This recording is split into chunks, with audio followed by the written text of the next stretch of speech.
Do I actually give you an intro this time? Because you know this is like the 15th time or something. Man, you do already, man. Well, am I coming through clear? Yeah, man, clear. Yeah, man. Okay, just making sure. Yeah. You know what I'm saying? But yeah, man, do what you feel like, brother. This is the second time in person, but this is like the gazillion time on Tinger. You know what? It's Walshy Fire in Toronto, live in the building, live in the studio right here, you know what I mean? Listen, Walshy, could you please tell them, okay? Because you just experienced it, Toronto's traffic. Yeah, man. It's up there. It's not the worst traffic I've ever experienced. Okay. But definitely up there. But today I think was a special bad day, man. There's a festival downtown. Construction is going crazy, though. And then you just got the natural traffic. So I think I got caught in a 2-hour whirlwind of things. Yes. But definitely not the worst traffic I've ever been in.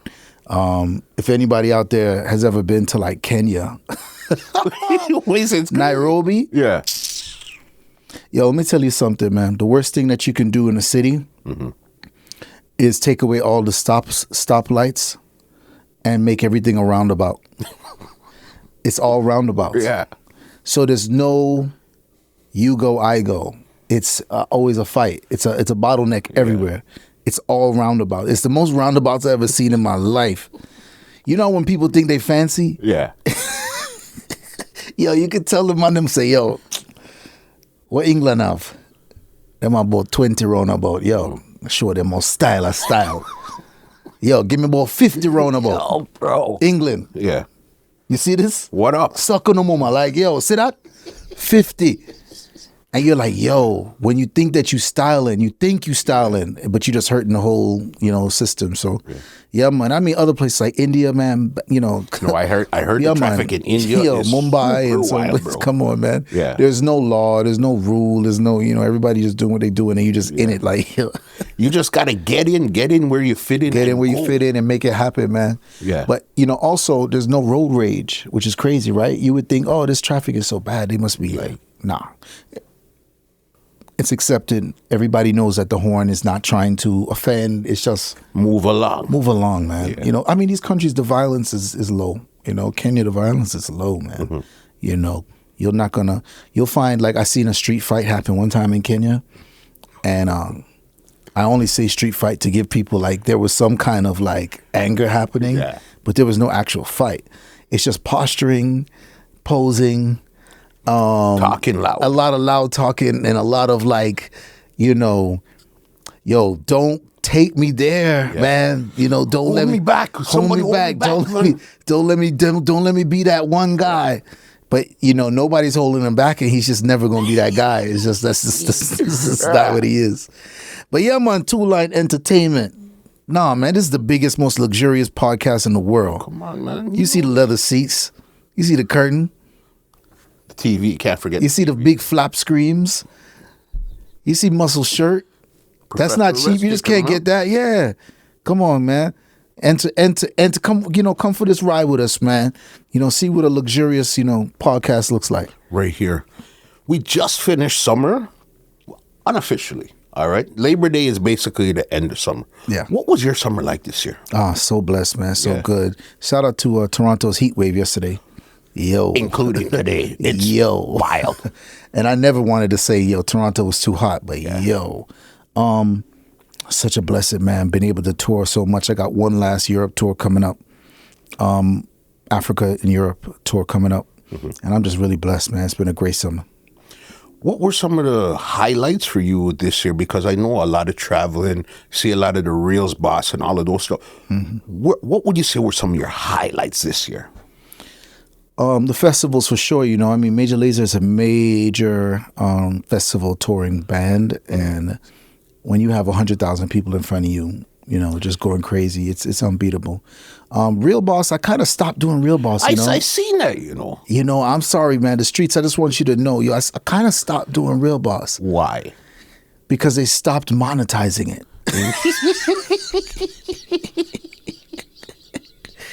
And I don't want to say I wasn't doing it for the love, because I did have a fun time doing those comedy tour reviews. But once the money left it, once I got that message that was like, we are no longer, giving out money for these. Boy, oh boy, was it a lot harder to do. Yo, the whole vibe, the vibe check was just unchecked.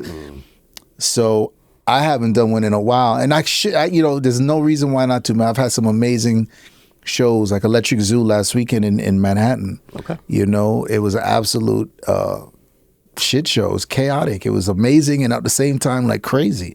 They canceled the Friday. They held back on the Saturday till 3 p.m. And then everybody tried to show up on the Sunday for our show. So they were kicking down some fences. They were jumping fences. They was doing everything to get in. I could have made a dope reel about that. Yeah. Oh, man, but I can't get the money from the real boss. The real boss not getting a check. We need the return of the real boss. All right, I'll figure. I'll get a good show. Maybe when I go to Morocco in a couple weeks, I'll give you a real boss. Yeah. Have you ever been to Morocco before? Yeah, man. Many times. Where's somewhere you haven't been that you want to go? So many places, man. I mean, so you got 54 countries in Africa. I've only been to 14. So that's another, 40. Sorry, that's another 40 countries I want to go to. Africa's really the priority. There really isn't anywhere else that I haven't been. Most of the places are in Africa. I mean, I think there's like 300 something countries in the world. But man, this summer I went to Maldives. I see. Come on, man. I did do a real boss on that. That was the one where you were going into the water, but the sharks were in the water. Correct. And everybody was acting like it's normal. And the sharks were just in the water with us. And they're like, yo, swim, man. Swim, my brother. You're like, yo, every sense I have is telling me swimming with sharks is not it. No, man, swim, man. You're good, man. This ain't it. This is not the move, bro. So I decided not to, man. I went to another side of the beach. But, and then I went to Sri Lanka for the first time. Amazing. Not like India at all. Okay. Just like the Caribbean. Chill. Calm. I saw a fight there, too. Let me tell you how these two women were fighting. Yeah. They're both selling corn. And apparently one lady, she runs the block. And she's like, yo, I set up already. This is my block. Don't fuck with me. The other lady was like, yo, your corn ain't beating my corn. Yeah. I'm posting up. And we're going to let the people decide. The other lady said, I think you don't understand. This is my block already. We're not having a discussion on this. And I'm watching the whole thing. And I don't speak Tamil or, the languages that they speak there. So, for me, it's just hand motion gestures and body language. Which is universal. Universal, man. And so when the new girl was like, yeah, no, I'm not going nowhere. I got the top corn for sale. Homegirl walks over and smacks her tray of corn out her hand and literally sends corn flying in every direction, bro. There was corn everywhere. And she walked back over to her tray, her stand, and was like, I told you, go home. This is my block. And homegirl just ate it. She just walked away. And I was like, yo, this is how you fight when you ain't got too much real worries in the world, man. So, these places are chill and they're dope and they're beautiful. And Sri Lanka has some amazing beaches that I don't think people really even know. The cool thing about Sri Lanka is there's nothing below Sri Lanka except like the South Pole. So that's the furthest. Yeah, man. So when you go India, then you go down to Sri Lanka, and then it's like nothing. There's things to the left and to the right, but there's nothing below it, man. So like south, you just hit the South Pole, and that's it. Did you ever picture yourself traveling the world just to play music as a kid coming up? No. Yeah. I always thought I was going to play football, American football. I always thought, I'm going to play American football. I never thought I was going to be doing music. I wanted to be an architect when I realized that like football wasn't going to do it. But again, never thought I would be traveling the world like that, and never thought it'd be for music. And it's not like, okay, there's the regular, there's Canada, States, England, Europe, and those type of places. But you're going to some different region, Maldives, Sri Lanka. It's like some real Russian those places. Myanmar. I forgot the name of the country. You don't even know where that is? Yeah, man. They have a crazy like a genocide happening there too while I was there. I think those are the places that are the wildest. You know, going to Venezuela when Chavez is in power and realizing like this is kind of crazy. Chavez is in power and I'm in Venezuela and we're about to do a show. Shout out to everybody that was at that show, man. Barquisimeto. Everyone that was at that show. So many of them are actually my friends now because there was such a great, insane energy that night. Going to Cuba, you know, and performing. Still the greatest show I've ever done. I'm sure the rest of the guys at Major Lazer would say the same. 400,000 people in the streets. What do you do when you see people till you can't see people no more? But that's what I mean. What is that feeling like in your stomach, like when you realize that these people are here to see me and what I'm doing? How do you process something like that?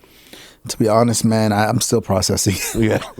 You know, it's an unbelievable thing, and I realize I'm in a great, unbelievable, amazing space because who else can say that they've done that? Crazy. Last time you were talking about your farm. We did the origin story last time. Walshy Farmer. Yeah. All right. Yeah, man. Why a farm? Why that of all things to get into? I think that, to be honest with you, you know, I've lived in the city all my life. I lived in Miami my whole life. I lived in a place called Carol City. We talked about it in New Orleans. And you start to travel the world and you start to see how people that don't grow up like you live. And you start to see their demeanor and their priorities and, you know, like Taurus Riley said, man, the simple things are the blessing. And when I realized that was maybe like 10 years ago, I was like, yo, the simplest things are the blessings, man. And the moment you grow a mango, like I remember this year, my mango tree grew its first mango on my farm. No, man. I just talked about Cuba like it was nothing. Here I am talking about my first mango with emotion. But it's the simple things, you know what I mean? Yo, trust me when I tell you, man, when you look at that tree and you feel like you did it, right? Yeah. You're like, I grew this mango, you know, and you start to realize like, yo, this is where the real blessings are, man. You know, and there's many times, man, that I'll just lay in my dirt and just be like, yo, this is my dirt. All of this is my dirt, you know, and shout out to everyone. If you haven't seen it, go on my Instagram, Walshy Fire, and look at our farm. And everything that, you know, has been new and everything that's coming along slowly but coming along, man. It's the best thing I ever did. And also, I like to tell this story. Not only do my travels and meeting people who have different, that grew up differently from me influence how this decision was. I started to manifest billionaire friends, right? And I made that like an actual manifestation. I was like, yo, now I've been around billionaires, but most of them I don't want to be friends with, you know? But also a lot of those billionaires I didn't meet on my own strength. And so if I met a billionaire through you, I would not probably be friends with them because that to me is just off code. You know, it's like that's your friend. And so I'll say what's up, but I'm not going to force myself to be friends with this person. If they bring you in the fold. Yeah, man, if they bring me in. Yeah. No, you know. But it's not a run. I mean, I'll go fight to be friends with this guy when it's your friend. And so I finally got my own natural friend who's a billionaire and he makes parts for NASA, right? And when I look at his life and his lifestyle, and I look at where he spends his money, I have to go back to that great Taurus Riley song, man. The simplest things are the blessings. This guy's a billionaire. But when I tell you the things that excite him and the things that he's like, yo, I'm going to spend money on this, is stuff like farming and stuff like that. You know, and he bought this big farm in Arkansas. And I'm just like, yeah, man, this is where the real joy is, man. And so, you know, just really following that energy of just being like, yo, whatever's the most natural and simplest thing, I'm going to invest in that because it's guaranteed joy. It has worked. It has really been like that. And so I love where I'm at right now, and I love what's happening. And I'm going to continue to invest in stuff like this. I got into real estate real heavy, and I had 8 houses at one point. I have 6 now. And renting out and being a landlord is definitely fulfilling, as in, like, I really help these people out. A lot of them, I haven't raised rent on them or anything. I'm really trying to make sure that these people who are great and deserve a chance get a chance. And I feel with my farm, I'm going to probably be doing the same thing, growing things and providing them for people who might not get a chance to see prices for fruits that low. Or I'm in talks with bringing in a school program in Fort Lauderdale to bring the kids from the inner city to my farm, and to each of them grow their own plant, and then to be able to come back frequently and grow their own, not plant, but fruit tree. And we're going to look at stuff that grows like really fast. So that maybe in a couple months they can actually see like tomato plants and stuff like that, where they can actually be like, man, I grew my own plant. Like, the joy it brings me, I know it'll bring anybody else. You have to remember, we're used to, especially if you grow up in the city, you're used to going to the grocery store, whatever is there is where you're buying, but you're not seeing the essence of how this thing is really created. Going into, like, if you go to, like, a lot of people, like my mother-in-law and stuff, like, in their backyard, you'd see them growing onions, you'd see tomato, you see all type of stuff. So just to see that, that's a different vibe, and then bring it in the house and then cook it, that's a totally different energy out there. Yeah, man, it's a different energy. And I really want to say again, I'm a grown man who got excited about a mango.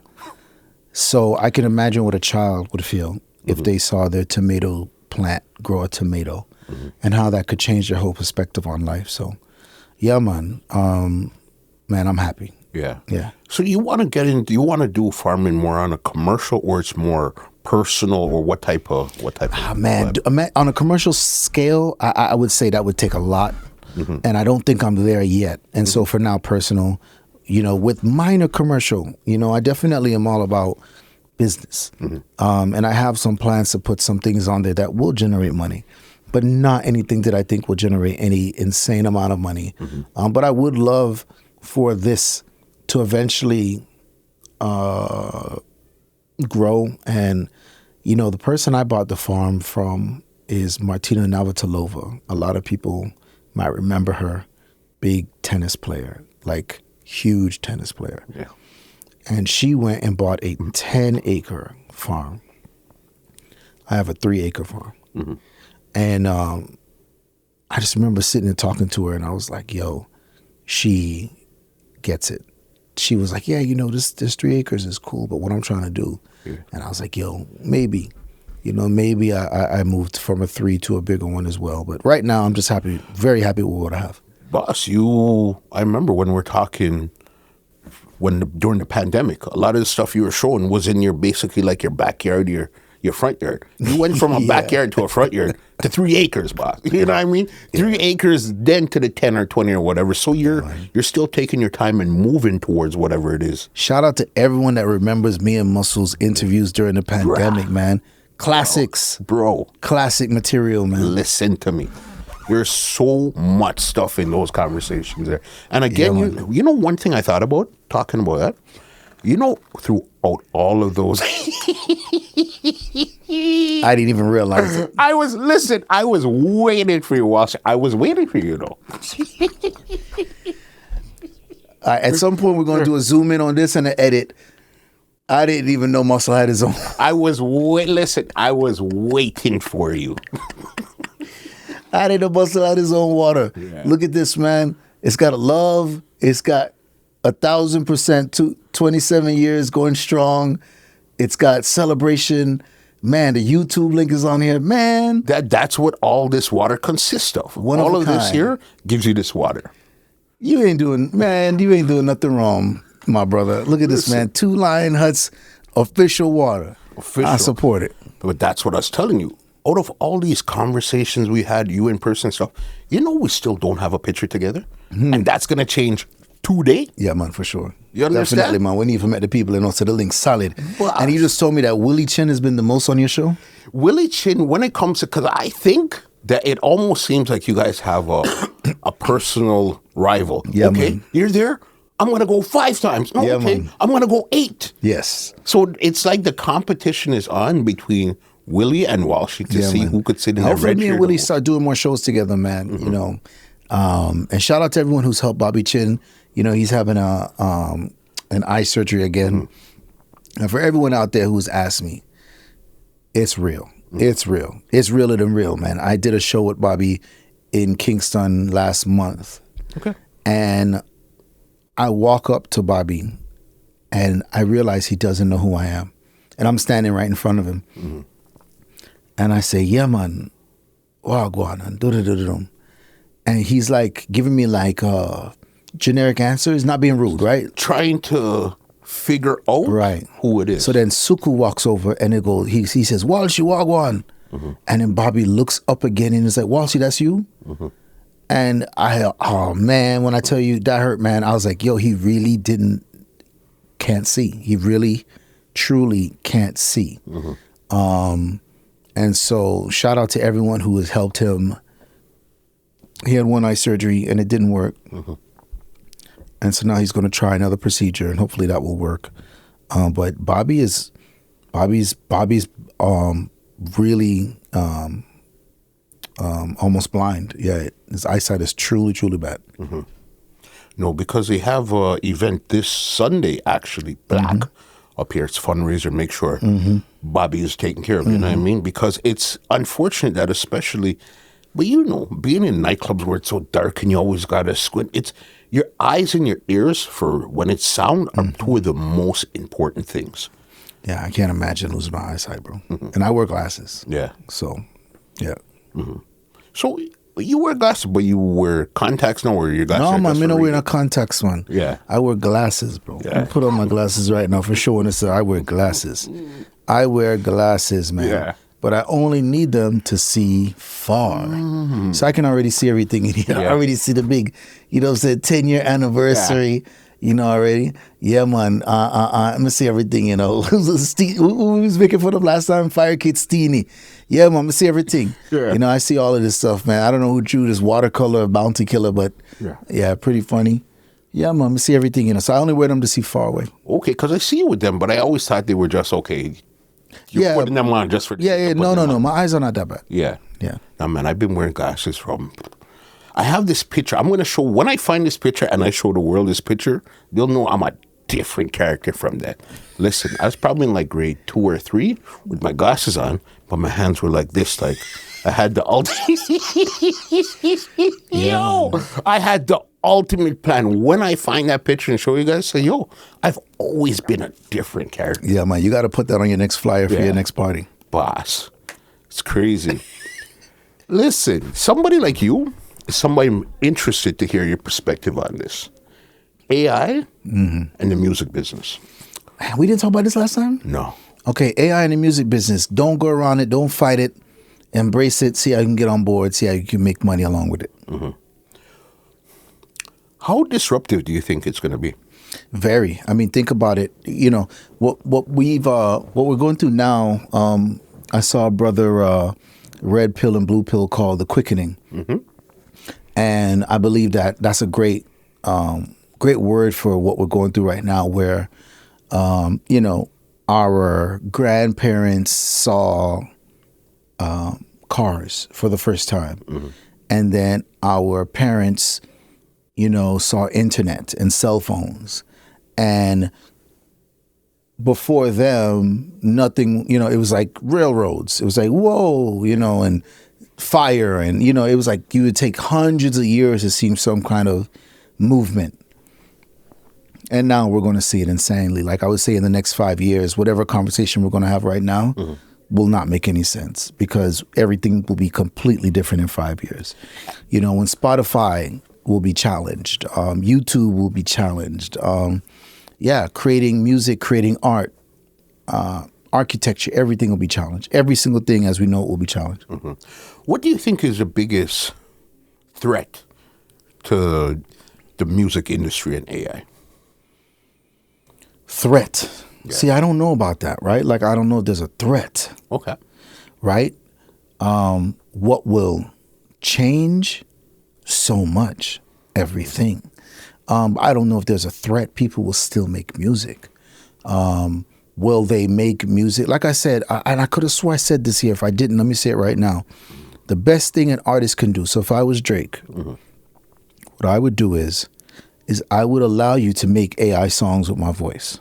I would put my actual vocals into the AI machine, and I would allow you to get authentic vocals using my voice. You can replicate it and it'll sound just like me. And when you put that song out, I make money off of the song that you have put out using my vocals.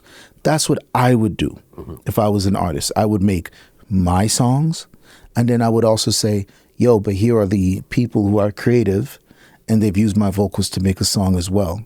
And I would maybe differentiate the two by name. Say, you have Drake and then you have AI Drake.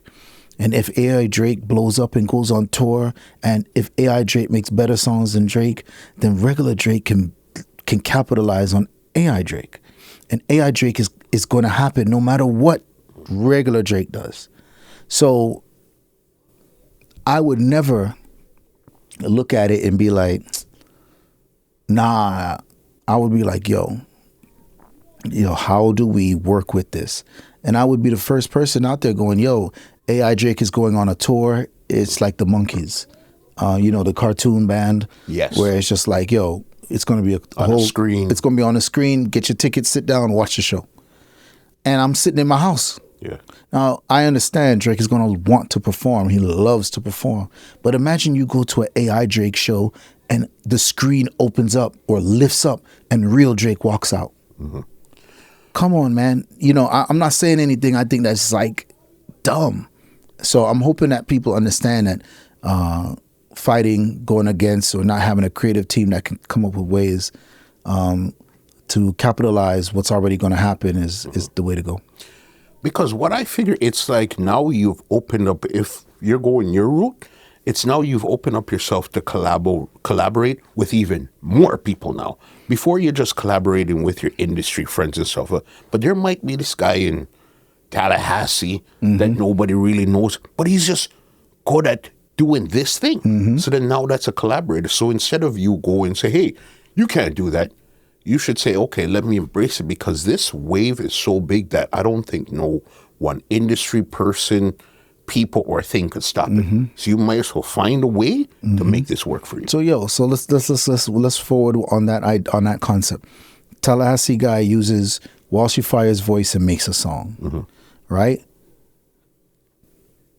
Don't say, oh, well, if the song is whack, I'm going to tell them, nah, take that down. Let everybody put everything up. When something goes, it goes. But it goes in partnership with you. Some stuff will lose, some stuff will be whack, some stuff won't go nowhere. Yo, if think about it, if Drake said, yo, mix songs, there would be 1,000 Drake songs a day on getting uploaded. But when they go, they're gonna go. And so you just say, all right, yeah, man, that's the one we're gonna, put some money behind, and that's it.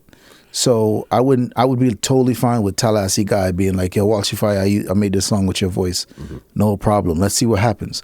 I'm not going to do anything until we see what happens, but let's see what happens. Because it's now business. It now opened up the market. And I mean, it might saturate it, but it might open.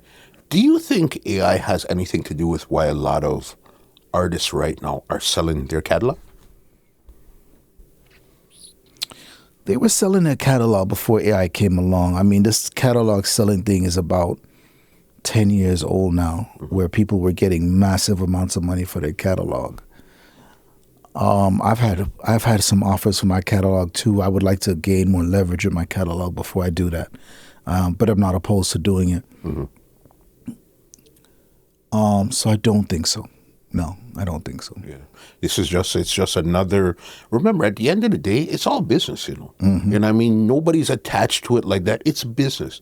Are you going to offer me what I want or potentially want for this? Sure. It's business. Yeah, man. That's exactly it. And I think that a lot of people, when they first started hearing that people were selling their catalogs, they were like, yo, these are dummies. These are idiots, you know? And now you see everybody turning turning around and saying, man, that wasn't actually a bad idea, man. Like, bro got 300 million for his songs. Like, that's enough money to live out your entire life, never having to not want for anything. Everybody, you could buy a country with that, you know? So what are you waiting on? Are you waiting to die for somebody to evaluate your music's worth? Like, at the end of the day, man, if you feel like it's the right thing to do, man, do it. Some people are just attached to the art and they figure that this is my baby, I'm going to keep it close to me. But you have to remember, it's leverage. If I have this thing here, okay, and you figure it's worth 300,000, it's either I could borrow against this or I could outright sell it to you. And it's still going to achieve the same thing that I wanted in the first place. Yeah, man. And I mean, to those people that don't want to sell their stuff, salute to them too, you know. Yeah, man. I understand that part of it as well. And I have no problem with those guys. You know, do what you think is best for you. Yeah. Talking about catalog, I just seen Ebro posted something about a week or two ago, say that labels are more prioritized. I saw that. Prioritize? What's the word? Yeah. Prioritizing the Spanish music and the Afro music over hip-hop and rappers and stuff. Somebody like you that's always been like, I consider you like a scattershot. We're fingering many lanes. You understand? Many lanes. Did you see something like that coming and you knew something like that was going to erupt? Or what's your thought on that? I obviously saw it. Yo, think about what we're talking about. Major Lazer did a song with Burna Boy 6-7 years ago. Yo, I've been doing songs with Stone Boy and with Mr. Easy 6, 7, 8 years ago. I put out a mixtape called Africa is the Future 11 years ago. Shout out to Fully Focused. We should do another one, my brother. Yeah. 11 years ago. What? Like what? You know what I'm saying? My Abeng album that dropped in 2018 was a mixture of Caribbean meets Africa. Every song had one Caribbean person and one African person. Runtown and Alkaline, Marshall and Wizkid. You know, it was like, yo, I had all of these songs. Come on, man. Y'all go check out that album, man. Abeng, Abeng. And in 2018, that was before its time. So you're asking me? Yes. I have to ask somebody like you because, again, I know you're that type of person that's into all type of music. Yeah, man. I saw this, though, you know. And I say that while still doing dancehall, still doing reggae, still drop my one drop rhythm, still do my reggae, still do EDM. But I already knew, man, you can't look at the number of people in Africa and think one day they won't start to support and listen to their own music. It's a numbers game. It's a numbers game. That's all it comes down to. It's not a quality of music. It's not a who's better than who. It's not a us versus you. Yo, Nigeria alone has something like 17, billion people. It's like something crazy. Like and that's just one country. Yeah, man, and that's one Africa. country. And thankfully, for many years, they were loving hip hop, American hip hop. They were loving dancehall. And so we were able to get big numbers. And the moment they said, yo, we kind of like our music too, we're going to start to support it. It became a versus thing. Yo, Afrobeats versus dancehall. Why? That made no sense. That made no sense. And to everyone out there that was pushing that agenda, man, fuck off. Why would you even do something so divisive? Think about this now. It becomes very territorial where I'm the star, all right? Now I have somebody else that I could see out of the corner of my eye coming up. Either I embrace who's coming up or I totally try to dismiss them as coming up because I feel now threatened. Yeah, man. And I mean, a lot of people were trying to small up the African side of it like they just arrived. No way. Like, brother, I mean, people don't discredit Fela Kuti as one of the greatest artists ever. Like, you know, High Life Music, Brenda Faso from South Africa. You know, we're not talking about like little hits. Yeah. You know, we're not talking about like, you know, just because you might not know it, that, yo, these are massive artists with massive followings. It just so happens that, you know, American hip hop became insanely in style. 50 Cent? Come on, bro. It changed DMX? the fabric of Come on, man. landscape. The whole world wanted DMX. The whole world wanted Tupac. The whole world wanted that. And so it changed everywhere. You started to see Nigerians do hip hop. You started to see Nigerians do dancehall because these artists were just insanely, unstoppably dope. But when they decided to support their own artists and support their own sounds, you can't get mad at that. Can't get mad at that. What's wrong with you? You know, and as a matter of fact, I applaud you because if you are winning, man. But with Ebro, and big up Ebro, man. You know, I know a lot of people are love-hate Ebro, you know, and they probably don't agree with everything he says. This one is kind of hard to not agree with because you can literally look.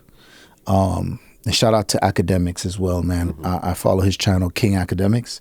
That's the channel where he talks about the business of music, which is something I'd like to get into, man. I'd like to do a channel where I go live and talk about the music industry. But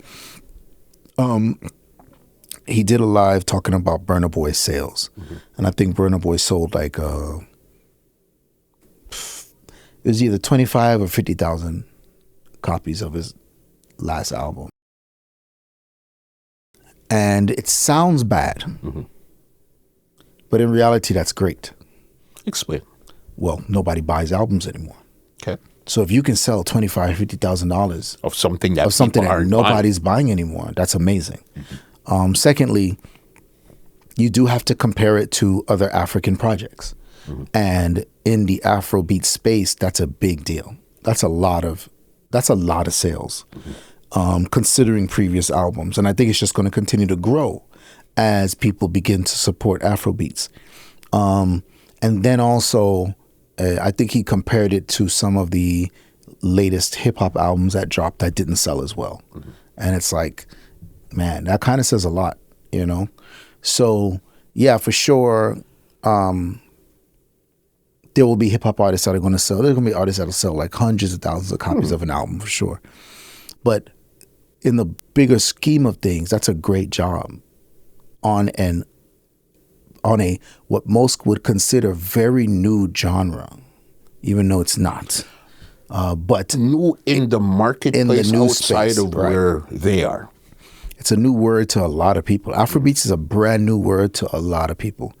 And so when you're traveling the world, man, and you see, I can go to India, I can go to Iceland, and I play, my regular stuff. I play a dancehall song, I play a hip hop song, but now I can also play an Afrobeat song, and all three of them get love. Man, come on. That's three genres of African people's music that are winning. How do you That's all that matters. Because if you notice, I think Bad Bunny had the biggest tour last year. Yeah, man. I think him and Taylor Swift are the biggest artists in the world. And again, that was something that was bubbling under the surface where a lot of people didn't really realize until it just hit them. Yeah, man. Can I tell you, I remember when Chavez died in Venezuela, and my friends in Venezuela were saying, yo, we're allowed to get smartphones now, because they weren't allowed to get smartphones before. And I didn't realize how many people lived in Venezuela until everyone got a smartphone overnight. And then they were like, the reggaeton charts, like the reggaeton streaming numbers exploded overnight because Venezuela got smartphones. And you were like, yo, just like Africa, when the Spanish-speaking world started to say, hey, let's support our language and our artists and our music, it just tipped over the tides of everything. The numbers mattered. The numbers were insane. Spain colonized half the world, man. Bro, everyone on this side of the world speaks Spanish. And, you start to realize that you can't get mad at that. And so somebody would get mad at that is insane to me. But you see, it's a lot of ignorance also because we know we're the big place. We're the English speaking. So to us, if you're not speaking or singing in English, it doesn't matter. That's like second class. Right. But then we're now getting a Ross awakening right now. Like, buddy, what you thought before is not really what it is. And what's crazy is like, yo, look at Jerusalem. Mm-hmm. She's not speaking in English, you know. And I played that song in Detroit. Yeah. Step, step, step, step, slide, step, step, step, step. And you're like, yo, nobody knows what she's saying in that song. Yeah. And that's where we're at now. Is the song good or not? That's all that matters. Mm-hmm. Because even another genre I've seen that you were talking about years ago, Amapiano. You see, I didn't even have to say it. Yeah, man, Amapiano, man. Yeah. You know, and shout out to everyone that got Major Laser's last album with Major League, Amapiano album, big album, man, called Piano Republic.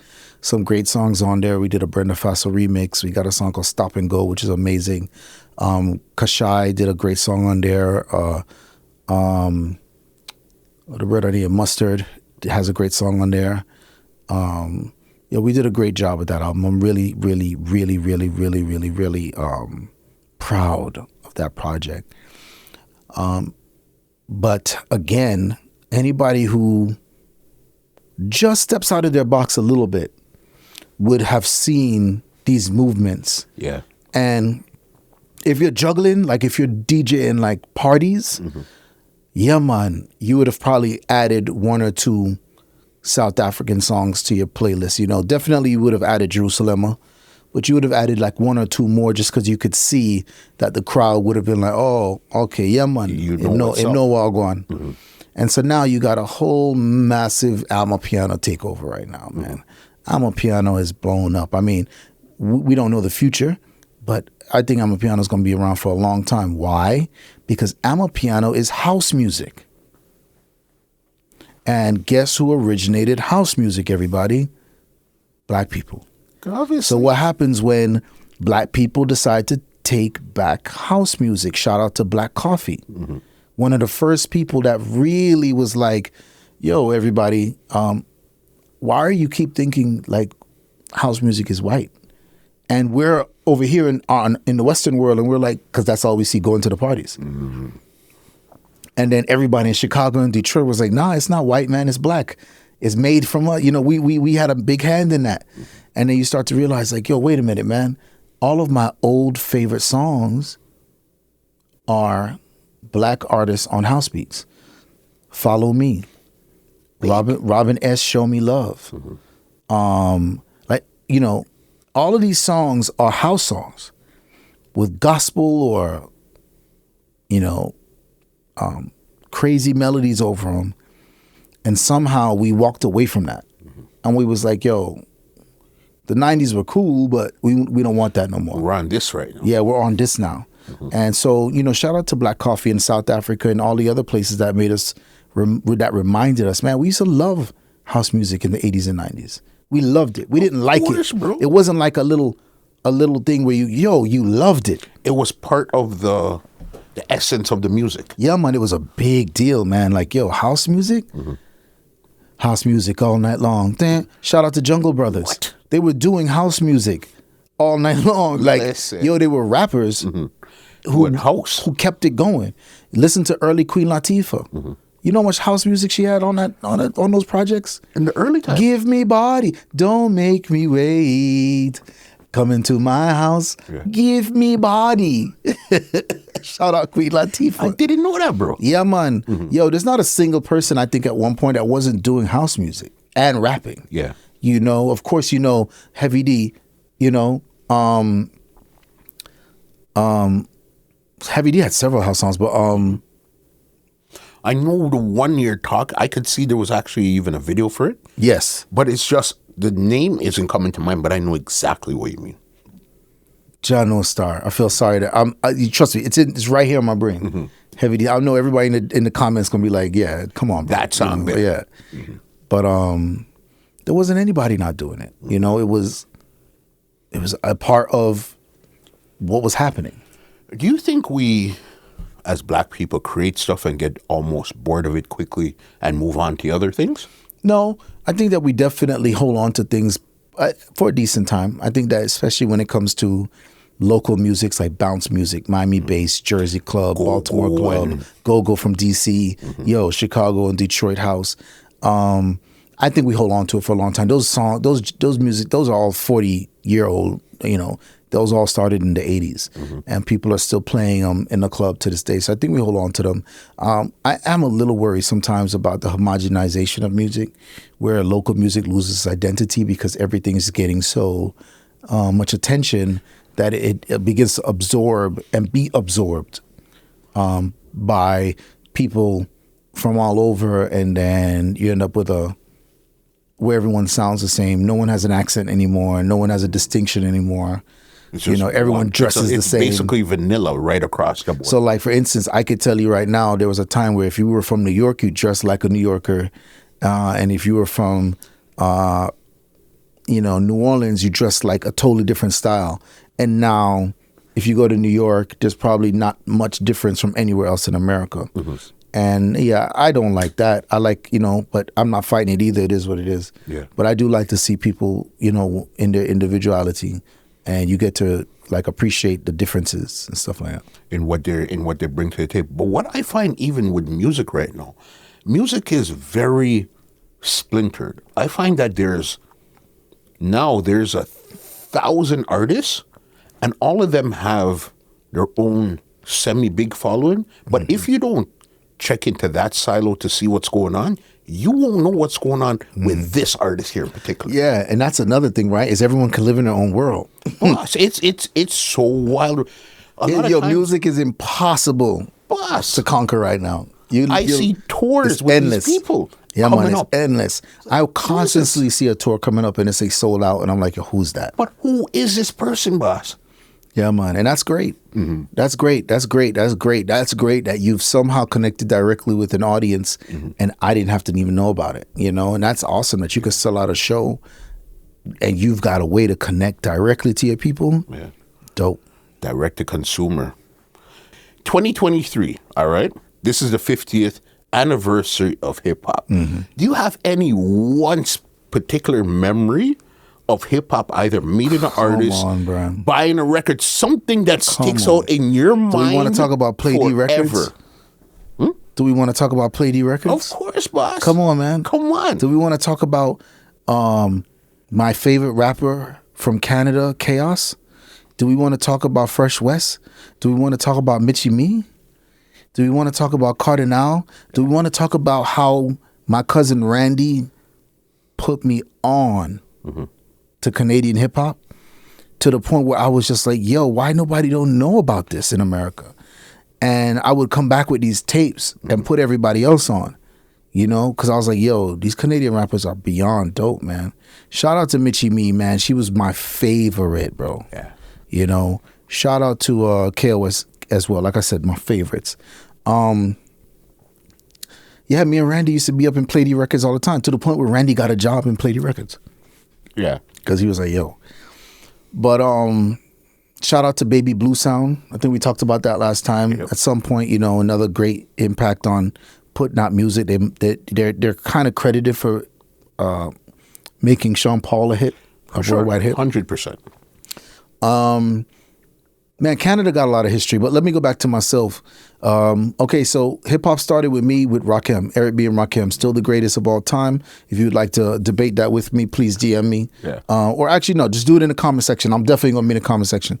If somebody would like to debate with me that Rakim is not the greatest rapper of all time, take it to the comment section right now. Shout out to everybody that I think deserves honorable mentions. Of course, Big Daddy Kane. I think Treach from Naughty by Nature deserves an honorable mention. I think Coogee Rap deserves an honorable mention. There's too many, right? So shout out to all who, you want to debate me on, but definitely I'm going to say Rakim. So Rakim was the first thing, right? We had a thing called the box, video music box. Yes. And there was a video called I Ain't No Joke that used to come on, and Flavor Flav was in it dancing and stuff like that. And I just remember being like, yo, what is this and why is this so dope? And me and my sister just doing like all the latest dances to it in front of the TV. Mm-hmm. But then I got his tape. So that's the first tape I ever bought was Paid in Full. And when I heard Paid in Full, when I heard Microphone Fiend, man, my head I just lost it. I literally lost it. I was like, yo, this is beyond normal good. And that's when I really became a hip hop fan, man, through Eric B. and Rakim. And then I began to learn more about hip hop through the box. Obviously, I'm not going out. I'm a child. Mm-hmm. But hip hop was not playing on the radio in Miami. Was that Ralph Daniels? No. So Ralph Daniels had Video Music Box in New York. We had our own, like, you want to say bootleg version? Okay. But we had our own version. Mm-hmm. And you would pay and people would call in. You'd pay to get a video to play, right? So, and I think the version I'm talking about was actually like throughout a lot of America. But yeah, man, that's where it started for me, and then you get into Public Enemy and you get into, all these other things and eventually into NWA and stuff like that. But for sure, everything starts at Eric B for me. Mm-hmm. My entrance was Fat Boys. You understand? Yeah. This was the group right before the Eric B. So it was like Fat Boys, Kool Moe Dee. Mm-hmm. Probably I'd say KRS-One would have been in that bunch or two. That My philosophy there is what really got me into hip hop. Mm-hmm. Big up Ron Nelson, 88.1. He had a program called Fantastic Voyage. Mm. If you had a radio, you get it every Saturday between 1 to 4 on a college station. Mm. That was what really all of us in Canada, Toronto, that started listening to hip hop and stuff because we were more top 40 and those type of music, Phil Collins and stuff that they're playing on the radio. It was really Ron Nelson that put us onto hip hop. Shout out to Ron Nelson, man. Yeah, like Schoolie D. Yeah, man. Schoolie D, the first gangster of rap, man. Yeah. Yeah. Yo, all that stuff was definitely big, but I think the reason why Rakim, I think that was 88, 89. Mm-hmm. I think the reason why that hit so differently was because I was like, I was literally like lyrically like, wow. Mm-hmm. No disrespect to Kool Moe Dee or Fat Boys, but for me, it was more comedy or more jokey or more simple rapping. Mm-hmm. And when Rakim stepped in, I was like, wait a minute. I was like, yo, this is intelligent. I'm a child, and this is like, I got to go do my research. You know what I'm saying? I got to go do my homework. It hit different. Shout out to FYBJ Maine. I got to go do my homework, man. It hit different. And I think that's when I began to like read the lyrics in the lyric book. You'd have the lyric pages and you were like, man. And he started to learn about the 5% Nation and things like that. Yeah, it just was like way, way, way, way, way deep, and I liked that. And a lot of stuff we learned back then, it was via the music. Mm-hmm. You understand? You learned a lot of things. That's why I understand now when people say music influences you. Yes, it does, because back then I learned to bill a blunt because of Redman. You understand? He said, how you bill a blunt, how you roll a blunt. So you learned certain things via the music. Yeah, man. So definitely, because that's for sure. I listened to 2 Live Crew, so we was learning how to do it. That's a fact. Crazy. One story I have for Hip Hop 50 is, I remember the first time, I think Biggie came to Toronto twice. The first time Biggie came to Toronto, it was in like a little underground place, checkered floors on Yonge Street. I won some tickets off of CKLN. When I went there now, and there one down there was ram. I was behind by the DJ booth and everything chilling. A big fight broke out. Craziness. Ask anybody about this Toronto show with Biggie. If you go back and you Google, you'll see videos of it. Big fight break out. They stole the turntables. All type of stuff was going on in there. Biggie came off side stage and looked at me and said, yo, y'all wild out here. I said, yo, you don't know that's how it goes out here already. Only thing I've ever said to Biggie in my entire life. You understand? Which is more than me, which is more than most people. Yeah. That's actually... Y'all wild out here. Yeah, that's wild, man. My boy talked to Biggie. Yeah. Yeah, that's crazy. I never met any of them guys. That's, I definitely... It's crazy that they had such short lives and such short careers. When you really think about it, man, I think They both died in their mid-20s, and they both died with like one album, the most while they were alive or something like that. Like something, I think Tupac might have had a couple, but yeah, that's crazy when you look at like Biggie Smalls. The amount of music he put out was almost nothing. It was just like a handful of songs. But you have to remember, he was probably 25, 26 when he died. Mm-hmm. Think about it.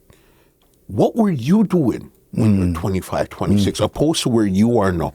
What was your thought process? Where were you in your career? Right. You understand? Yeah. No, it's a big thing to say that because, yeah, definitely. Nothing was happening for me. You know? I was still trying to figure it out for sure. Mm-hmm. Yeah, man. So, well, yeah, man, I love hip-hop music, man. 50 years. I'm playing in Rhode Island next weekend. Mm-hmm. And I'm going to do a wicked 50 years of hip-hop set. Like, I already have it lined up. Yeah, you're ready to go. Yeah, man. Yeah, no. I might practice it tonight. I got a show tonight at Soho House. Yeah. In Toronto. So I might practice it tonight, but yeah. Yeah, because that's what we all grew up in that era and experienced everything together. That's what I was telling you. Mm-hmm. There's like 1,000 new artists and 1,000 different things going on. At one point, it's almost like everybody the same age basically experienced the exact same thing. Mm-hmm. We all watch Cosby Show. We all watch Real World. We were all listening to the same music, but now it's really different. You got to go into these different silos and hear what's going on. Mm-hmm. That's a fact. You know what I mean? Yeah, man. Definitely. Last weekend was a big thing. This, I loved it. The Caribbean Music Awards in Brooklyn. Yeah, man. Shout out to Prince and shout out to everybody that put that together, man. It looked great. I only saw snippets, but it looked great. It looked fantastic. Yeah. To see everybody dressed up and they're together and it's not really a show per se, to see Marsha Montano and then to see even somebody like a Skeng and then to see a Wyclef and then you see Spice and then you see they're skinny. There was so many different dynamics, but under one roof to celebrate one thing, which was Caribbean music. Mm-hmm. You understand? Yeah, man. And I applaud just the effort, man. Mm-hmm. We don't really I mean, in my lifetime, there have only been like a few, like Jammys Awards and like some other award shows, but this one I think really represented the Caribbean. And I don't know if Canada has like a Caribbean award show, but I definitely think major cities like New York and Toronto, they should. And it should happen annually. And man, they did a great job as far as I'm concerned. I salute them. Just to see it, and I'm seeing that just reminded me when I seen you a couple of years ago when you were at the Grammys and you had on your hat and stuff and your blazer. I said, okay, you know what? This is the same energy this is given right here. Yeah, and it's funny, right? Because you still might have had some people pull up to that Caribbean Award show in like a white tee and jeans. Yeah. But hopefully they'll check the temperature and be like, yo, this is where we should like look royal and present ourselves in a way that we all feel will draw investors and draw people to spend money and, you know, make it feel valuable, man. You know, make it feel really like, yo, you know, we don't have to wait till we get to the Grammys to go all out. Let's go all out for us. And it makes sense because I seen even Dexter Daps when after he won and stuff, he said that, yo, this is really his first official award. And you could see after he posted it still, and you could see the admiration and the love that he felt for this thing right here. You understand? So it's really us celebrating us. And that's where you get the real love vibe. I love it, man. I love it. And I definitely think, man, we got greatness, you know, for the next couple of years, as long as this keeps going. Yeah. Last time you were here was, I think last time you were here was probably April. We sat down. Say I sat down with you on a Monday. By the following Monday, I seen this documentary come on. PBS. Man, we didn't talk about it. Or did we talk about it? No, we talk bro. About it, bro? No, Jesus. Bro. It just came out of and I didn't say nothing about it. Nothing, boss. Cheese Not on even bread. Off the air. When I said, who are Big that? disrespect that, man. What kind of foolishness put up on, man? Shout out to everyone who saw that PBS did a documentary on me. And it's called American Masters. And it's probably the most, man, amazing piece I've ever seen on a DJ that does what I do ever. And I'm just glad that it was on me. And I don't know them from nowhere. I want everybody to know that. I don't know anybody from PBS. PBS might have been more bigger back for the older generation. It might mean more for the older generation. Public broadcast system. Yeah. You know, this is where you got your Carmen Sandiego and where you got your Bloodhound Gang and your Degrassi used to show on this and Reading Rainbow. It's like, yo, come on, man. This is PBS, bro. Yes. So for us, it means a lot. But yeah, man, shout out to everyone, man. Go check it out. It's on YouTube. Go to PBS and find, just type in Wall Street Fire. And American Masters is also a great deal because I'm in company with, American Masters is a great award to receive. And the company I'm in is insane. The people that I look at that they've chosen as American Masters, I'm grateful beyond words. What was it like when you got a call? Say, hey, this is what we're doing. I didn't believe it at first, man. I'm not going to lie. I didn't believe it. I was like, yo, scammer them, man. I was like, yo, which one of them scammer them, man? And they're like, yo, we're going to follow you to Brazil because I have a Brazil album dropping soon. And they were like, is this yo. the second one? No, the first one. I just haven't dropped that one yet. Got you. And they were like, yo, we're going to follow you to Brazil while you're recording this album. And I was like, sure. And then all of a sudden, they're like, give me your plane information and we're going to get on the same plane with you. Do you mind if we start recording? I was like, sure. Here's my plane information. Sure. Murders. And then here's the girl, literally, Jamie. Shout out to Jamie. She's taking video of me flying down to Brazil. And I was like, this is crazy. And it was a big blessing, man. And so shout out to everybody that I met and everybody in Brazil that's... they don't understand what PBS is, but there's going to be a lot of famous people on this that are on this album, and yeah, man, what an experience that was. And so I give just immense and endless thanks to be a part of that. If you weren't, because in the same documentary, you said you're obsessed with music. All right. If music didn't hold you and you're obsessed with it, where do you think architecture, man? Right no now? question. I say it all the time. Yeah, man, I would have been an architect. I got my undergraduate degree in marketing, and then I got my graduate degree in journalism, which then brought me into radio, which then brought me into music. But if I didn't have any of that, I would have been an architect because I love design. I love interior and the exterior design. I love the mathematics it takes to put together something, man. And so, you know, it's something I'm really into. And I'm building a house right now on the farm, and it's like, I'm too into it, man. I'm too into it. So it's almost like your farm is your own personal playground. Yeah, man. It's where I can get, like, I'll definitely build a studio. Yeah. You know, every dream I think I could ever have, I'm going to put it, I'm going to make it come to life on that farm. But, you know, I'm a vision board person. Shout out to everybody who has a vision board. If you don't have a vision board, man, make sure you get a vision board. I think that a vision board has actually been one of the things that I won't say I thought it was lame. Yeah. Right? But, you know, man, a bad man. Yeah. So things just happen. We don't really. Yeah, it's like, yo, I'm going to just work. I'm going to just achieve. Yeah. You know what I'm saying? Me not to manifest. You know, like in a vision board. Manifest. Yo, yeah. Man, not really sit down and put together them thing, you know? But when I had, that's wild to see. But when I put it together, and the person who was advising me on this, they were like, "Yo, you got to put it on your phone, and you got to see it every single day." And when I tell you, I honestly want to say maybe out of all 15 things on this, maybe 4 haven't happened. Yeah, I have the farm on it, so obviously I did this like December, right? So this is this year, 2023. My event SOS is doing great, which is my Afrobeat event. Yes. My Brazil album is dropping. I got a Range Rover Defender right there. Guess who got a Range Rover Defender? Come on, fam, the old school one. Shout out to 94 Defender crew.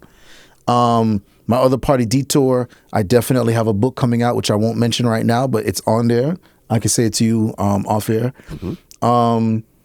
Man, I started cycling. Yeah, it's like everything on here. I'm thinking about buying this clothing brand, which I won't mention, but I'll definitely say something to you off air. Bacardi sponsorship, you know, that never goes anywhere. I'm 275 days on my Spanish Duolingo. Come on, fam. No, man, this vision board is the realest thing I ever did, man. And so I ask anyone out there, Hit me up if you got any questions about it.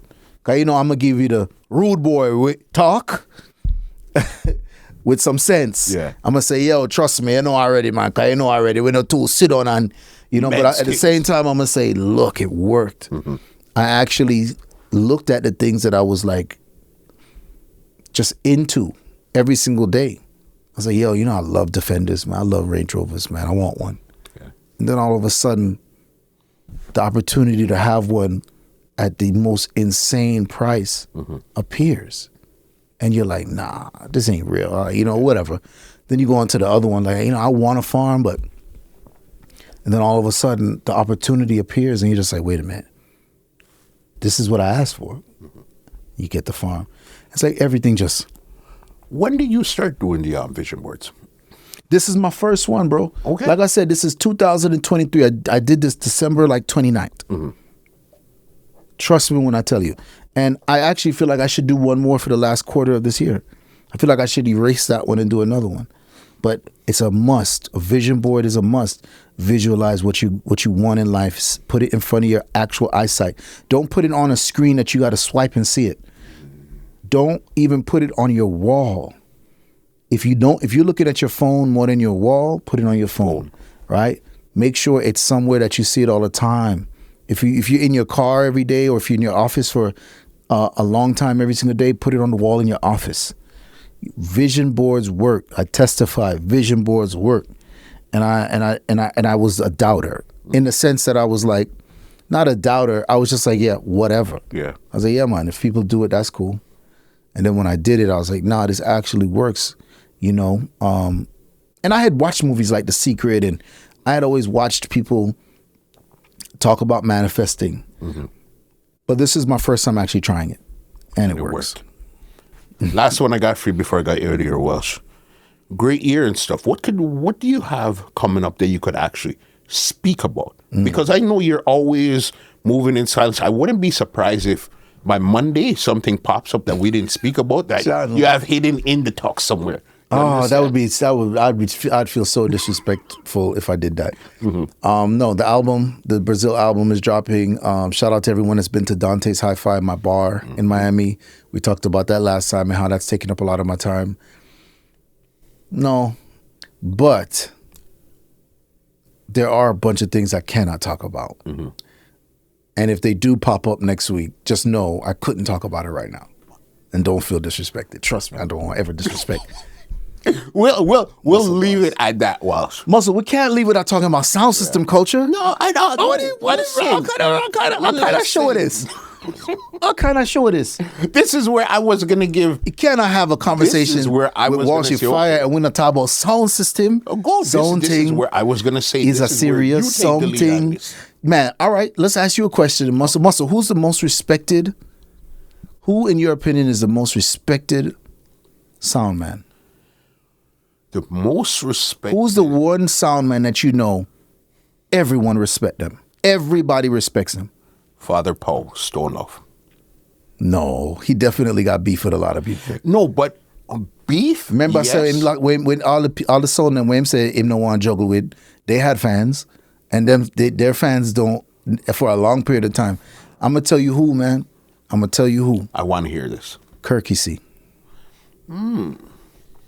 Kirky C is the most respected sound man in the business. You probably could say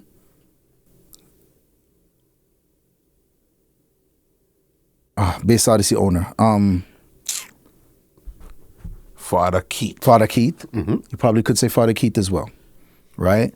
But Father Keith and the Bass Odyssey 1 and Bass Odyssey 2, they had a beef, right? So it's like there's going to be an era there where people are going to say them no respect Father Keith, all right? So I'm saying to you, I look at Kirky C, and I can't find a moment where anybody was like, yo, Kirky C, I don't like him, and I don't agree with what he just did or nothing like that. I have one even better for you then. You see somebody like Kirky C then, since you're framing it that way, I don't think he really gets the respect and that's admiration that he deserves at that and level. That's why he actually gets the respect. Because He's not looking for it. He's genuinely doing everything he does as a man from his chest. He's not trying to gain any clout or any recognition or any respect from anybody. What he does just garners it. It just gets respect. Yeah. And we can go through the list of things, man.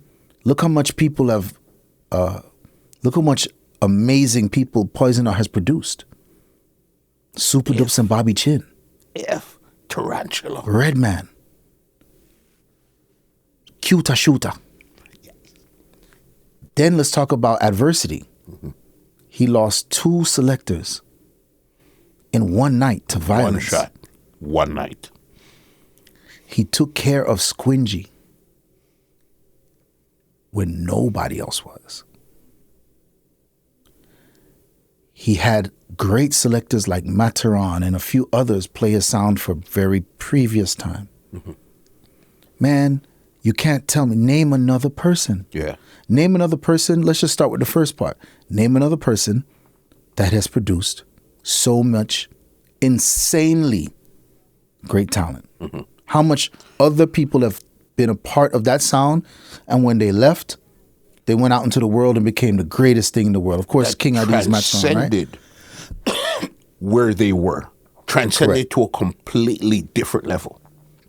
I mean, come on, this is a moment that needs to be discussed. And if I know Kirky C, he probably don't even want us talking about this because him just do him thing. But I really do hope he sees this as a person who remembers when he used to play Super G sound in Fort Lauderdale, and as a person who has been booked by him many times. I have never, ever, ever, ever, ever, ever had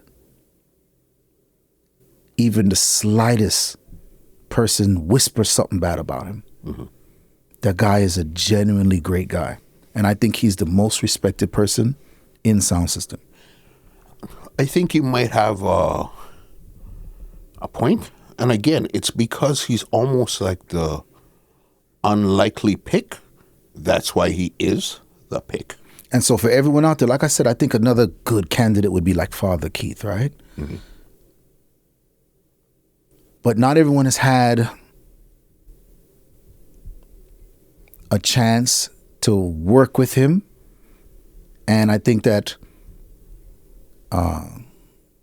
maybe he's a great second choice. Or, there's going to be somebody else that somebody else is going to argue this point. And I'm glad that you guys can argue this. This is a positive argument. Yeah. Who's the most respected unanimously? And anybody from anywhere in the world, they're going to say, yo, I don't have nothing bad. I love Kirky C. Kirky C are the boss. Kirky C are the general. Yo, I respect him. I can't think of another person that unanimously from Japan to Africa is going to say, yo, he's worked with everybody. He's done everything at its highest level.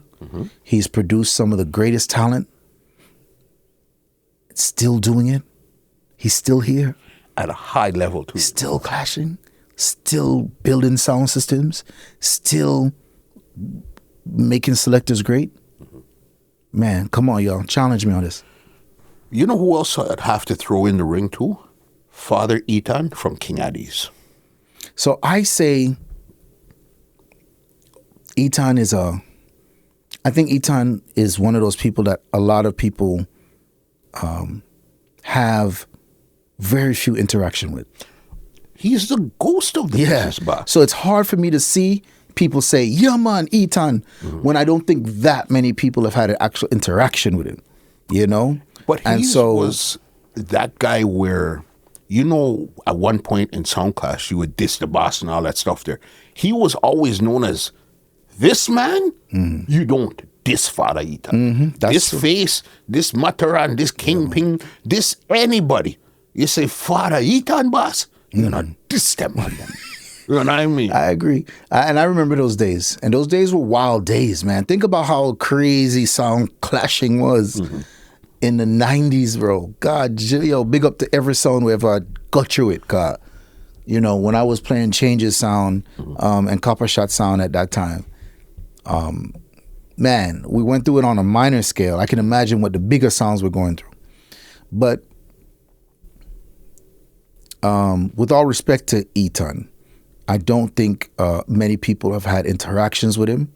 I think he just started doing interviews like a couple of years ago. Like since it started, I've only possibly seen, when I've heard, the first time I heard his voice, I was shocked. Mm-hmm. I've probably seen about 2 interviews. And when you hear he's just speaking like straight plain English, I said, hold on. Yeah, man. I didn't even know. This is the Father Eton, boss. I'm just simple, right? Yeah, man. When I seen a picture of this man, I said, hold on. This is the Father Eton you guys are talking about? Mm-hmm. Respect is tall, boss. Yeah, man. So I think that's not really what I'm saying. Mm-hmm. What I'm saying is not ghost-like respect. Industry. Yeah, man. Not like ghost, not fear or ghost-like respect. Got you. I'm talking about actual interaction and respect. Mm-hmm. It'll be hard for somebody. And like I said, I think this is a great question. Yeah. And I would love to see what names get thrown. Mm-hmm. But for sure, I think it would be hard to beat Kirkesy. While we're talking, I'm still in my mind. Yeah, man. Come on, man. More sound system talk, man. You're 100%. All right, your turn now. Let's talk about some sound system stuff. You're 100% right, though. It's like, ooh, you know what I mean? And he's from a region that didn't really get that. So let's talk about it. Anyhow, it never moved to Tampa. Mm-hmm. Imagine what he did out of Tampa, where just country. Yeah. If he had stayed in the South Florida area, oh man, I can only imagine, one, how massive the sound would have been, and how many selectors would have played that sound and been huge. So many cars. Yeah. Trust me, bro. Everybody would have wanted to play that sound if they could locally have that sound to play. Everyone would have wanted to play that sound. Yeah. And him moving to Tampa is just more testimony to, your greatness. Your greatness, bro. Like, you did that out of Tampa. Mm-hmm. Come on, fam. Y'all tell me, man. Y'all tell me. I got one for you. Favorite sound that didn't last too long, but had a short run, but this one was crazy. Turbophonic one. Boss, listen. Okay, ladies and gentlemen, that's the end of this conversation here, because you're inside of my mind, Walsh. Yo, I was a Turbophonic fan for 3 seconds. Yo, all them just... You see what? Winter Fresh. Yeah, man. Sizzler, and then Sizzler, and then Sizzler, and then more Sizzler. Yeah, man. Yo, I mean, there's a few sounds like that, but Turbophonic by far would take that award, man. As the sound that garnered the most fans in the shortest time. Shortest period of time. Yeah, man. Turbophonic, man. Listen. And, I remember meeting, I believe it was an Indian fellow that owned the sound. Indian Stitch. Yeah, man. And I just remember meeting him one time.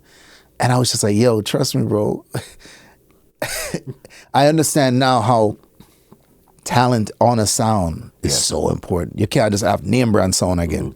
You have to have talent on the sound. Because there was enough sounds that got by off of who was backing the sound and fear and, you know what I'm saying, and them kind of thing. And the sound never really have the talent like that, but they had tune and they had this mystique about them.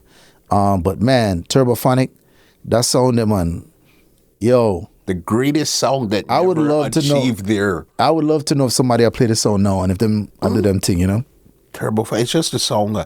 There was problems with the owners. Some of the dubs got teeth and all that. I remember the first days. And only time I seen Winter Fresh up here. It was a dance somewhere in Scarborough down the road.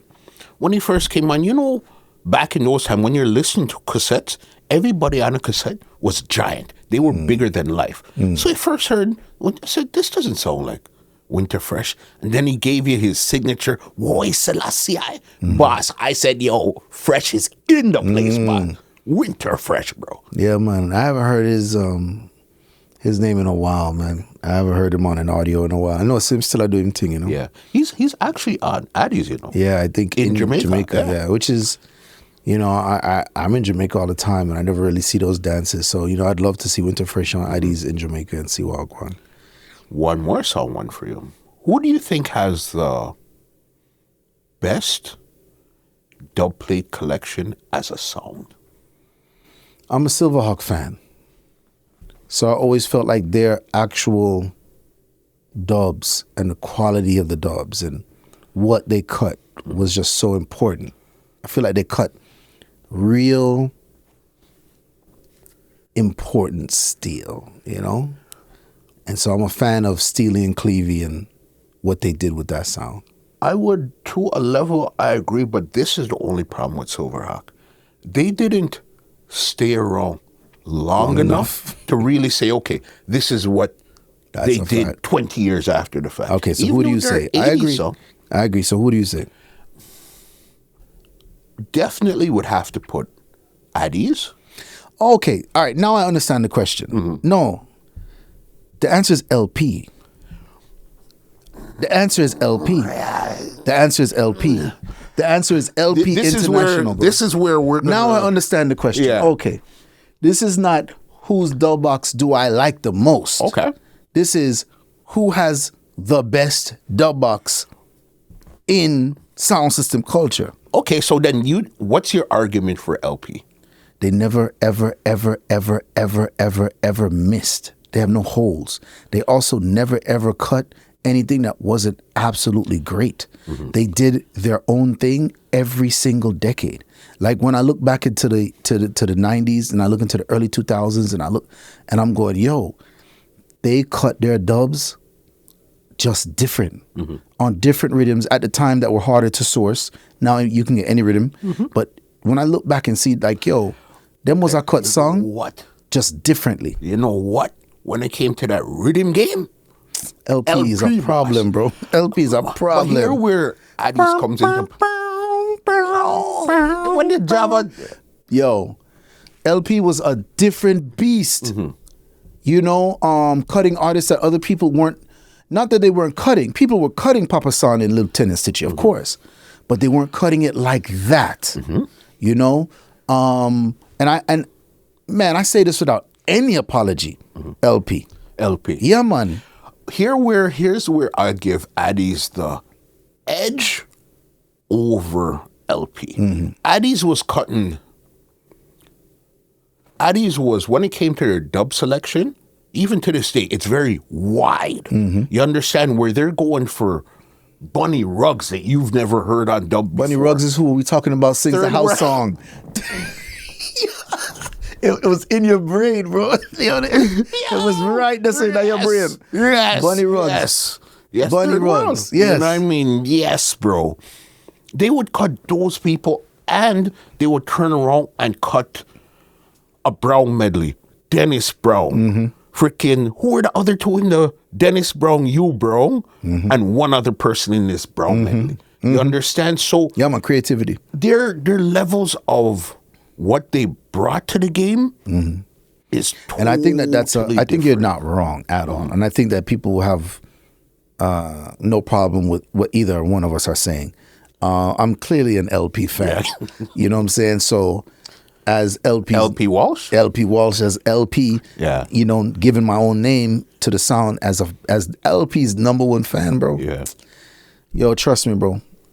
Best dub box in the world. Yeah, LP. And shout out to all, you know? And shout out to every selector that's played the sound, man. They just always had great selectors. Polyphamous was probably the only one that I didn't really agree with.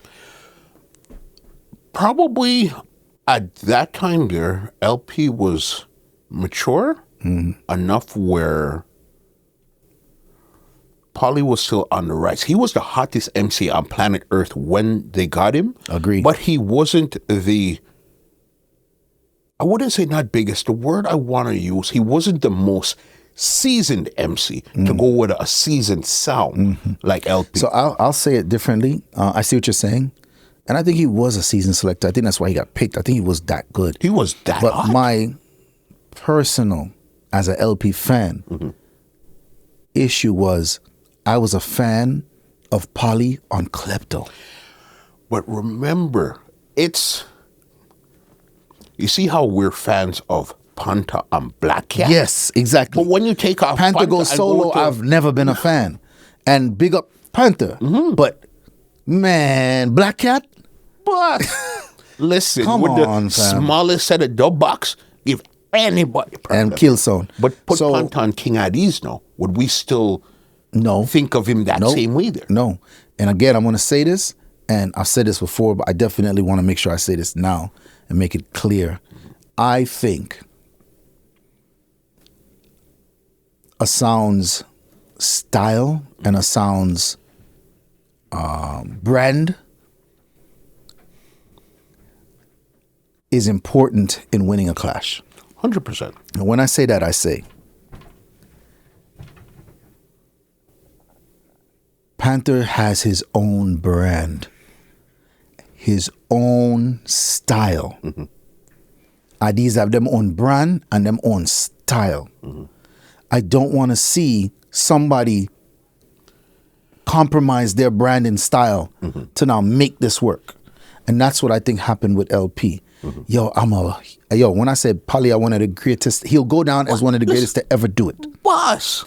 And when he was on Klepto, brother, me say, I never heard this sound before, but like Turbophonic, I'm a fan. I'm a real fan because that brother is bad.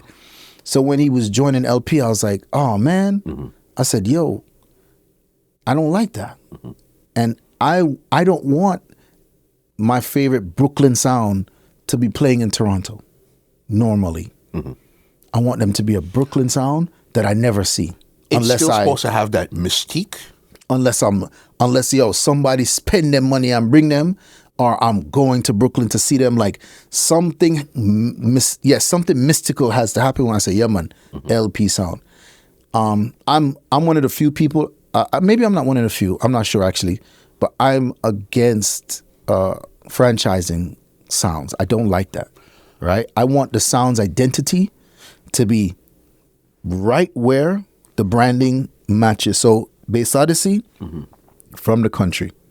I don't want Bass Odyssey to have a franchise I see what in New York City. Yeah. Because my mind loves the branding of them being the country defenders, even though Bass Odyssey's other Bass Odyssey was a town sound. And it was from Halfway Tree, where I'm from. And it was my good friends, Ali Patch and Kit. You know what I'm saying? That's I think, I don't know if it was Z original or one of them, but that was the other Bass Odyssey. Mm-hmm. And their dad was a good friend of mine, Aquarius Records. So when I started to realize because Ali Patch and them, when them sell record, them played Bass Odyssey dub same time. And I don't think a lot of people knew that Aquarius Records was part owner of Bass Odyssey. No clue. And so when them fall, when the business mash up, and they both took dubs each side, and I started to realize that this Bass Odyssey didn't have the dubs that Kit, and I'm literally going, why did he say, so me not play them Bounty Killer there? I'm like, but you can. I'm like, you have them. I know you have those Bounty Killers. And then I realized they didn't have them. This Bass Odyssey had them. And the two Bass Odysseys were playing, simultaneously. They branded themselves as the country sound and branded it very well. And then that's when I was like, man, this town Bass Odyssey doesn't stand a chance. It doesn't have the same feel to it. You understand? So me, as a youth, will love to see sound say, like Addies, you think New Lots. You don't even think Brooklyn. Yeah. You think New Lots. If Addies was like, we're going to move to North Carolina or something like that, not saying that it would not win clashes, I'm just saying it feels weird. At least it would feel weird for a while before you start to go, okay, King Addies, all right, the sampler is going to say, Wicked Man from North Carolina, Raleigh, Durham, Charlotte. It's going to sound weird for a while, but we'll get used to it. When you have somebody from not from Brooklyn playing a Brooklyn sound like that, it just didn't fit. It was like, you'll probably have a brand and a style. And LP, especially with one of my favorite MCs, Killer D, and my other favorite MC before him, Stereofish, and also big up to Danger as one of the great. Danger as one of the chill. Danger as one of the greatest MCs as well. LP built this Brooklyn brand, this Flatbush brand. They're the Flatbush sound. I don't want to mix up that brand. I don't want to compromise that brand. I want that brand to stay like that, and that's the strength, in my opinion, of the brand is everybody don't say, yo, this is the Brooklyn Flatbush sound, you know? And then, yeah, man. So I'm so glad that Polly returned to Klepto. And is thriving. And is killing the game because just like what I'm saying, yo, he had already created a style and a brand that was winning. Now he's back to that style and that brand and it's just winning and he's doing great. And I want to see him continue to do great. I want to see him get new selectors that don't compromise that style and that brand. And that's why I didn't love that Polly on LP as an LP fan. You brought up a name. I just want to give him his flowers before we go. Stereofish. Yeah, man, one of the baddest. Me tell you why I'm one of the baddest. Because they are foreign. We are foreign Caribbean people, right? Listen. We are foreign Caribbean people. And Stereofish are the first man me ever see. Somebody could tell me if it was before. Stereofish are the first man me ever see on microphone in a sound clash say, bitch, shut the fuck up. Yeah. Like a Yankee. Boss, he was the one before, because remember, Matron, even though Matron's from Jamaica and came up, but Matron kind of broke it out. Yeah, man. But Stereofish, a lot of people don't give that man his credit. Yeah, man. He was the one that made you know you could be a foreign selector, but still bad. Yeah, man. No, I think his respect is up there, man. Stereofish, definitely. Like me say, as a youth where used to talk Yankee style on sound, I used to root for him. What? I think that's honestly what drew me to LP, alongside of the other factors, dub boxing. But man, when the man go on the microphone and say, you little bitch, I say, yo, I resonate with this. What? But I think somebody like Fish, I don't know what it is. He almost just faded into obscurity where if you know, you know. But a man like Stereofish, his name should be in any argument when you're talking about MCs, selectors, and his name should be, but it just somehow is not there. But a man like Stereofish, he changed the game. Yeah, I agree. For the foreign selector. That's probably how he wants it. Maybe that's his fault then, if you think of what I'm saying. But maybe he just wants to chill. Yeah. I don't even know if him still up play Libra Love. I don't know if him gone on our next song or him just doing his own thing or him just stop play soul, no one's that young anymore. But no question, man, Stereofish is a huge influence to me personally as a soul man. Bro. He gave me that confidence to go on the microphone and just talk like how I talk. What? And just be myself. Like, I don't have to be this country Jamaican guy. I don't have to go up there. Because, there's a lot of selectors that are not from the Caribbean. And some of them do feel like, yo, I have to talk like I was born and raised there. Yeah. And I think that's cool. That's them. Do what you want to do. But Stereofish are the real one that said, yo, you want to throw in some patois words? Do it. You want to talk straight Yankee on the mic? Do it. You want to tell people like, yo, I was born in fucking New York, man. And hold the microphone and staring at Jamaican guy's face when you say it. Trooper or somebody that's the baddest. And staring at his face, I said like, yo, I was born in America, bro. And you had to love that. Yeah, man. I think Stereofish was the one that was really like, yo, y'all look good, man. Y'all ain't gotta act. You ain't gotta tell people you're born in Jamaica. And, you don't have to do that. And man, Stereofish are the real G, man. Real gangster, man. Real big up, Fish. You got your flowers today. And even though he has a name that now they change it around, you can't say Fish now. But yo, I'm still your name is Stereofish, boss. You understand? Stereofish good, man. Well, she. Yeah, man. We cover all topics. Yeah, man. I think we're good now, man. We just have to make sure the sound system thing get covered on the topic, man. But we're good now. Definitely. How long has this show been, man? Sometime. Good luck to the editor. Yeah.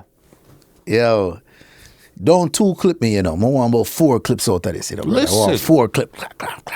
We you know how we get down. Yeah, we know we do it. Well, it's always a pleasure when you link up live and in person and actually sit down and hold a reason, because you see the thing with it is this. The people that really sit down and take in our conversations get a deeper appreciation and understanding of who you are and what you really bring to the table. Because, as simple as you see, you like to laugh and joke around and do, bad man, I know exactly who you are and who I have sitting in this chair here, As much as you just like, yeah, man, we're just doing, I understand. And what you've done from even a solo to a sound, to an industry, is nothing short of fucking amazing, boss. Appreciate it, brother. You understand? Yeah, man. Really appreciate it. Thank you again, boss. Thank you too, bro. Well, see. Yeah, man. Big love. Always Much respect, love. Everybody out there. See you in a city near you soon. Yeah, man. Look out for it. Love. Leave some social contacts where they can Yeah, check man. you out. Walshy Fire, man. And definitely. Last time I was here, a lot of people hit me up. Mostly saying great interview, but a lot of people asking for advice or asking for help in certain stuff. And I help when I can. So don't be afraid to reach out, for sure. Well, ladies and gentlemen, this is Muscle, and this has been another Two Line Music Hut's Entertainment Report podcast, and we are out. This podcast is brought to you by www.twolinedmusichut.com.